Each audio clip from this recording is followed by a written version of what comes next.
再来新闻来关心桃园的消息，桃园市北地国民运动中心羽球馆的天棚，因为这个9·18的大地震来放弃，造成一个乡亲来受伤。为免阁登上 CNN， 桃园市长陈文灿今日证实讲，伫经过三大技术工会鉴定了后，认定讲是通报的随租营造天棚的强度无够，必须要负起上大的责任。对了，这代志随租表示讲，会配合市政府勘验甲结果，啊，若是验收新工处，嘛会检讨相关当人的责任。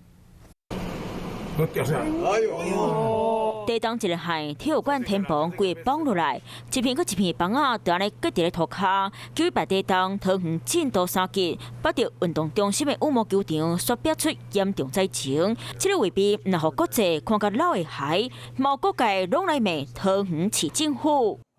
那这个事情不应该发生。昨天鉴定的结果已经出来，那么负责统包的瑞筑营造，它的 天花板的悬吊工程固定的作业，那么有瑕疵，那因此造成拉力不足，那所以造成这次的事件，那瑞筑营造必须负起责任。 经过三大技术工会勘查鉴定，桃园市府2天内公告结果，讲专案的主要原因是天棚工程倒无好势，第二原因则是救国团的电火施工，所以判定运动中心的新造钱随造因造，爱担上大责任。配合师傅的勘验跟结果这样。 随做强调，会赔偿卖修理好势，验收的新工处卖配合局处来进行检讨。我们会按照我们的公务局还有我们上级机关这边的方式来处理。那目前新工处当然这边对厂商的契约责任或者是对监造责任这一部分是新工处会来执行的。